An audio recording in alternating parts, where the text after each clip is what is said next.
Hello everybody, this is Astocky here and welcome to a video of me just going through some, things that are interesting to me. Basically what I'm showing right now is the very first game that was ever, this is the first true 3D game that basically all the other games that you've probably ever seen were based off of. This game here is Catacombs 3D. It was copyrighted in 1992, although I think it might have been a slightly older version came out just before that, but basically around about the early 90s is when the first 3D game you guys would probably recognize came out. So basically here is the main menu of the game, and what I'm going to do is I'm just going to start a new game, easy game. So here is the game. You can see that it's very basic. You move around with the arrow keys, you can strafe left and right with the Alt key, and you can shoot with the Control key. Now this is basically crafted on a 2D game. So you can see I can, basically as quick as I can shoot fireballs, or I can hold it down and power it right up and then shoot a really powerful one. This game is, it's based on a 2D game by the same name, Catacomb. It was like a 2D action RPG sort of game, and this is basically the 3D version of it. It has all the same kind of gameplay mechanics, all the same kind of features, the same really bad sound effects, the same kind of monotonous music. But generally what it is it was the first game to use sort of texture map 3D worlds, and it was the precursor to a lot of other games that people are probably going to know. So basically for this game, what I'm going to do now is I'm going to switch over games. I'm not really going to cover any of the games in detail, just a little bit, just enough of coverage so that you guys can know kind of what the games were like. So this is this particular game, which is Catacombs 3D, and it was the first. So I'll be back in a minute with another game. Okay, so here is the next game that I wanted to show you guys. It is Wolfenstein 3D. Came out in what looks to be the same year, and it was released by the same company, which is ID Software. I'm just going to have to check something. The video seems to be almost like it's glitching a little bit. This is a game that I own, so it means I basically have the full version of the game. But here it is. This is Wolfenstein 3D, and you can see that it is basically, it is a very similar sort of game, but now they've introduced a health bar. You can see the movement is much smoother, and they've now also introduced the concept of having different kinds of weapons and having different kinds of ammunition. It uses the same kind of really basic map sort of generation, which is really simple 2D maps. And they give you that 3D feel by kind of having, sprites like that chicken dinner kind of rotate around, which is a really common technique.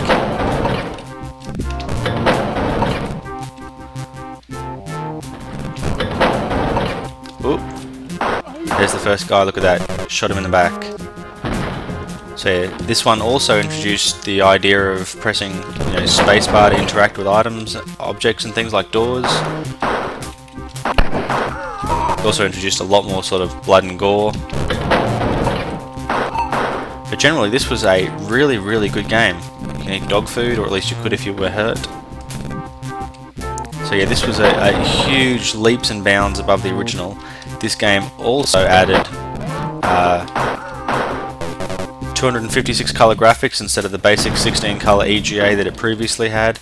So this was just a giant leap forward in terms of gameplay, and this was really the benchmark, and a lot of other games, I believe, actually use this engine for their games.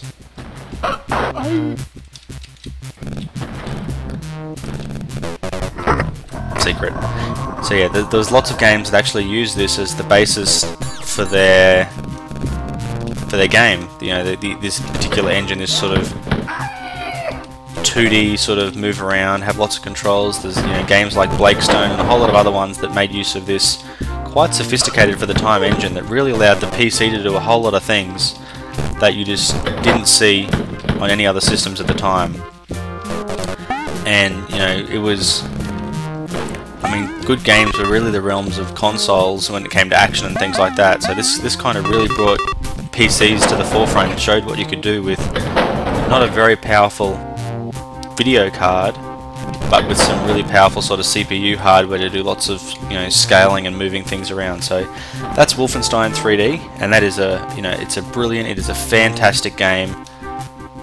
Even now, it still plays fairly well. I mean, it's obviously kind of way behind. The controls are a bit twitchy, a bit fiddly. You kind of get stuck in walls sometimes and you can't move. But generally, it's a...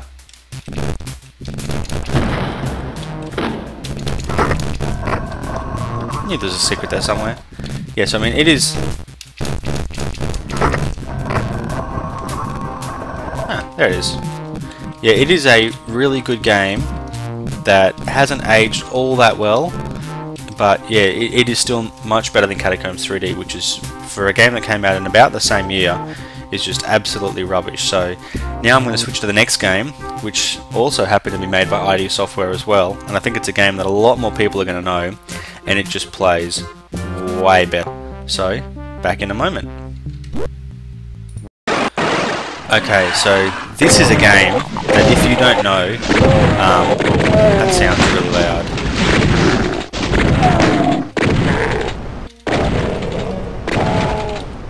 Sorry about that. Yeah, this is one of those games that, for anyone who's played DOS first-person shooters, this is the game that pretty much everyone either started with or knows, and it's just, I mean, for its time, it was leaps and bounds ahead of anything else. It added pseudo 3D, it added so many different things, and quite surprisingly, the gameplay is still actually relatively good. It's just lagging on me a little tiny bit. I'm just going to see if I can speed things up a bit. Ah, there we go. There's that fluidity. It has much higher system resource requirements than you would have had playing Wolfenstein 3D, and a lot of people pretty much had to upgrade their PCs to play this game. This was the first game that really made use of the Intel 386 processor and the extra way that it could address memory and its protected modes and things. So, you know, this was a game that really left a lot of people needing a faster PC to be able to play it. I mean, personally, I think it's a brilliant game. It's a game that, when I'm a bit bored, I still actually play this game. I still play this game a lot more than I should. I think, you know, the weapon selection is fantastic. It's kind of, I guess for its time, it was really controversial and really gory. And there's lots of people that just didn't like this game and thought that it was inciting, you know, Satan worshippers, and yeah, it got a real lot of bad publicity. I mean, just look at the picture of myself there with all that, you know, blood and gore and stuff kind of coming off my face. It was a game that was really well received by players and really badly received by critics and the media. But it was, I mean, it was and still is an amazing game that just looks brilliant. They, you know, like I said, you can go up and down stairs. It's all pseudo 3D again, because while it, you know, gives you that kind of perspective of going up and down, the maps don't actually let you have true 3D where you can actually go to an area that's above somewhere else. It only lets you have a single plane,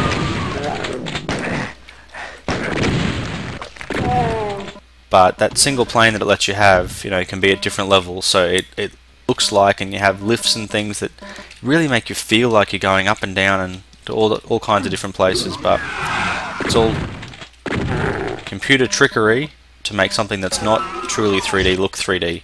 But again, amazing game, huge steps forward from what games were previously prior to this. Spawned a couple of sequels. Doom 3 is nothing like Doom 1 and Doom 2. Doom 1 and Doom 2 both use the same engine, just with some really small minor tweaks. Doom 3 is a completely different engine, made by the same company, ID. I don't remember for sure if it was the same actual guy who made it, but you know, it was again just a generation leap forward in terms of gameplay and what you could get out of a game. But Doom itself, brilliant game. For those of you who haven't tried it, you can still get a shareware version, and it's really easy to get it running under DOSBox. And like I said, just a huge amount of fun. Really quite moody and atmospheric, and surprisingly difficult. I mean, when you're playing it on the difficulty level I'm on, you've got, well, if you've got the version that I have, you've got 4 episodes, and each episode I think has 10 levels in it, so you've got 40 levels. And I normally struggle to get to about the 4th or 5th. You know, it introduced, well actually Wolfenstein 3D I think introduced the whole keycard system, but this really took it to another level and took it to the point where you often feel like you're moving around doing something kind of meaningful, even though you're just killing stuff. So, great game. And now I'll move on to the next game, which wasn't made by ID Software, and it kind of added the next step to things, if you could call it that. Okay, so here is the next game. This next game is, as you can see, Duke Nukem 3D, and I happen to have the Atomic Edition. Just I bought the game. But basically, this game took everything that made Doom a great game, and they kind of added to it. They added a lot of humour. It's obviously loosely based on the original Duke Nukem games, Duke 1 and Duke 2. I say loosely because they decided to go for everything to be a little bit edgier and a little bit kind of more vicious. But what the game did is it added way more sort of immersive 3D environments. It added an incompetent person here who can't seem to jump up. There we go. It added much more immersive environments. It added humour. It added some really cool weapons. It added technology to destruct environments, as you saw right at the very beginning. I'm gonna get medieval on your asses. Where I shot the guy and it kind of I shot the gas cylinders and it blew up part of the world. Here's another good example of that. I can shoot in here and you can see that it actually blows a hole out of the wall there. You know, it just took everything that made Doom a great game and improved on it. It added the ability to jump. It had the ability to it added you wouldn't really call them 3D, but again they're much more three-dimensional environments. I mean, it added enemies that can teleport, which is just such a pain in the backside. I mean, it added light switches. That one didn't actually work, but you know, he's going to try and drop down on me any second now. Come on.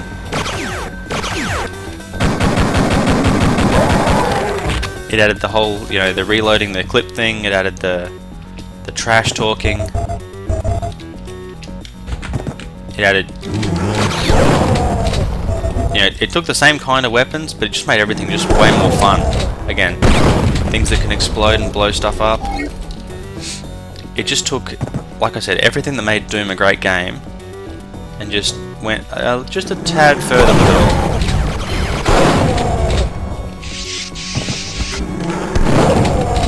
Like I said, plenty of toilet humour in this game. You know, it added inventory management and use of inventory items rather than just power-ups that just happened immediately.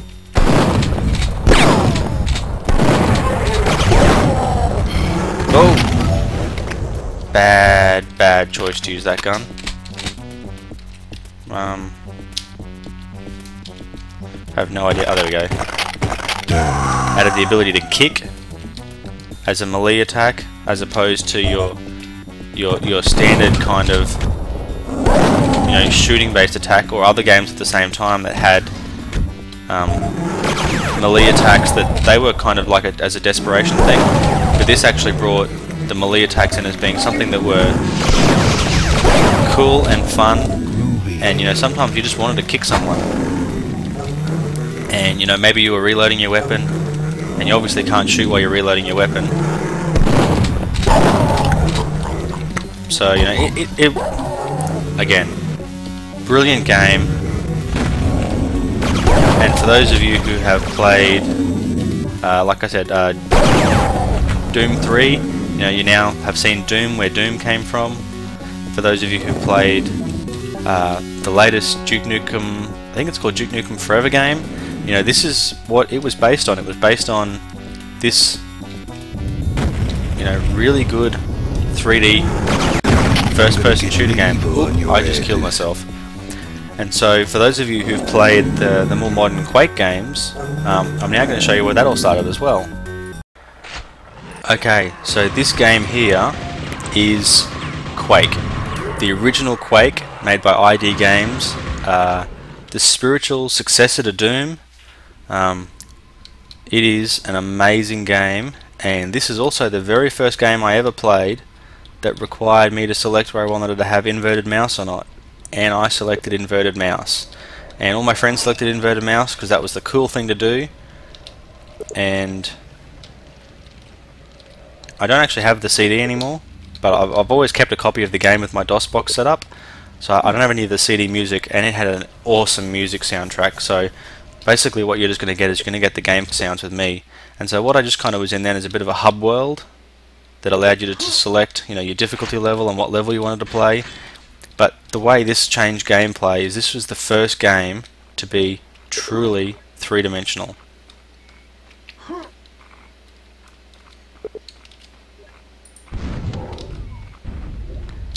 It added, you know, truly dynamic lighting.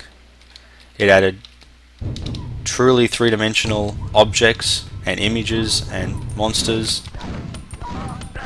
It just took everything that made the other games good and then just went, you know what? We could do so much better than that.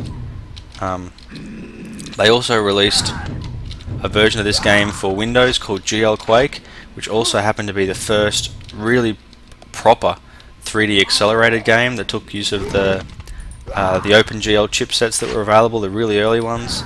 So I mean, this is really what kicked off proper mouse controlled. So I mean, all the games up until now, I mean, you could sort of use a mouse on Duke Nukem if you wanted, but it was pretty rubbish.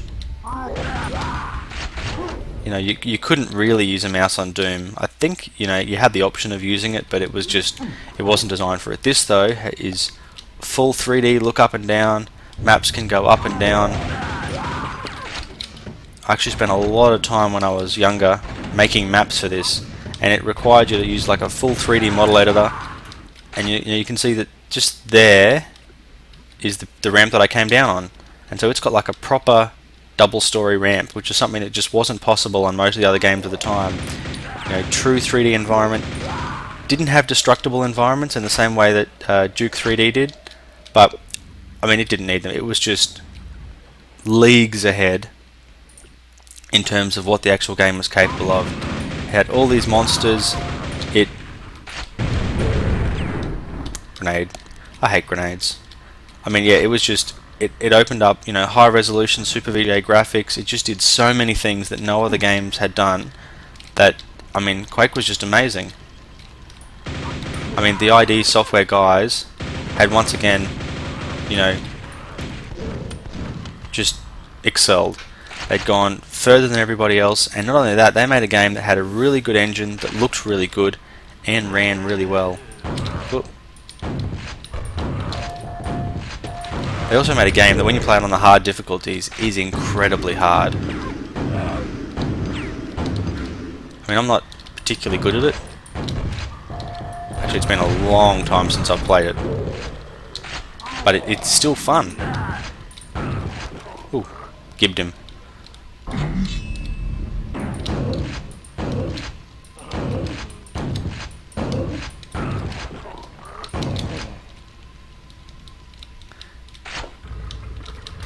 Yeah, I mean, it was...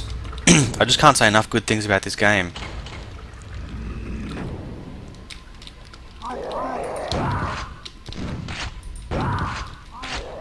this game just took everything that everyone loved about Doom. You know, the way that it was kind of, you know, you could say it was ahead of its time. It was better than everything else that was on the market, and this just, you know, trumped it. It just went way above everything else you can think of. And you know, I used to play this game a lot as a kind of a boredom game. I play Doom a little bit more now because this, you know, this requires you to lock the mouse in a DOS box, and it requires you to do some other things that aren't things that I necessarily approve of. Whoa! Cranky guy. And he's just owning me. But yeah, I don't even know what resolution this is playing in, but this is just, it's playing really fluidly, it plays really well. The textures all look kind of crappy when you get close to them. But that's not a problem of the game itself, that's just a problem of the kind of textures and things that came with it. If you really wanted this game to be everything that it could be, you really need to get the GL version of it, which does the texture blending and the hardware acceleration and allows for more dynamic lighting. I mean, even still, it is brilliant. It's fantastic, but it's just not, you know, I guess it's just not 3D accelerated. So without the 3D acceleration, I just can't totally show you what this game should be.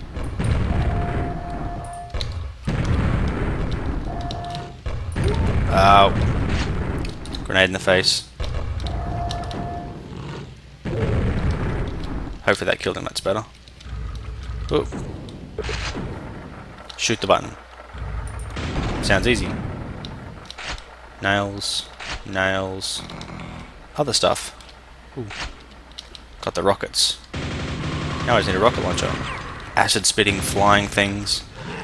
I mean, this game really took advantage of the, oh wow, of the whole 3D kind of world, and the fact that, you know, things could fly up above you and shoot down at you and you could shoot back up at them.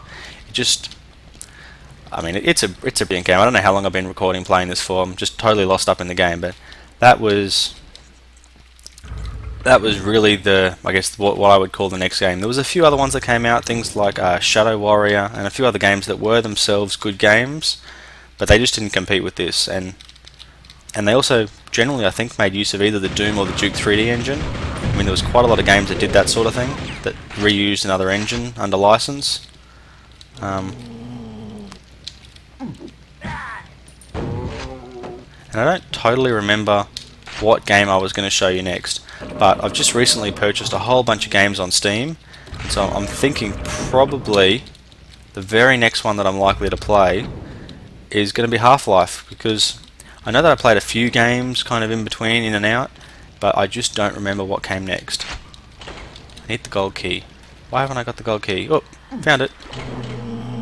Can hear, oh. Can hear zombies in the water and they're throwing stuff at me. So yeah, I'm gonna call this quits. Otherwise, I'm just gonna play this game forever and gonna kind of get away with what the purpose I was trying to make for this video was, which was really just to show you guys a little bit of the history of what's led to the first-person games that you've probably played now. So, actually, you know what? I think I'll end on this game. I don't think I'll show playing Half-Life. I'm not going to go this way, because I know a lot of you guys. I mean, you guys can buy Half-Life on Steam right now, and actually, I just bought it the other day. So, what I'm thinking I might do is do a bit of a Let's Play of Half-Life, and ooh, just look at that! I just totally went underneath him. So yeah, I think what I probably will do, that looks like, well, that wasn't good. Yeah, I think I'll stop playing Quake any second now, and then I will probably later on do some recording of me playing Half-Life, just because Half-Life is an awesome game and I want to get back into it. And then maybe, if you know, if I can play well with Half-Life, or if you guys are enjoying it, I might do a bit of a Let's Play on that, and then I would love to try and see if I've got enough time on my channel to play all the way through Half-Life and then all the way through the add-ons to Half-Life. I think that would just be brilliant.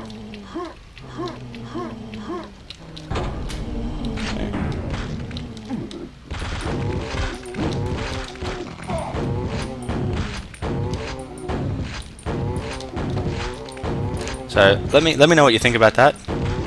Why aren't you dying? These guys seem to stand back up and just keep going. Don't mess with them. Keep running, don't mess with them. Button. Don't look good. Oh, yeah, not bad at all. Guess we're going up. What other weapons I have? Back to the nail gun.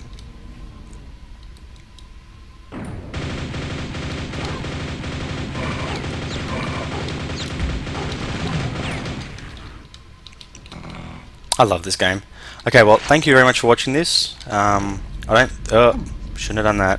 I don't think I'll do any of Half-Life at the end of this, but I guess I'll have a look how long the video's been going for and see if it's something that's going to be worth doing. But again, thank you very much for watching. Hope you've enjoyed this little bit of a taste of, I guess, what came before the games you guys have probably all seen now. Astocky out.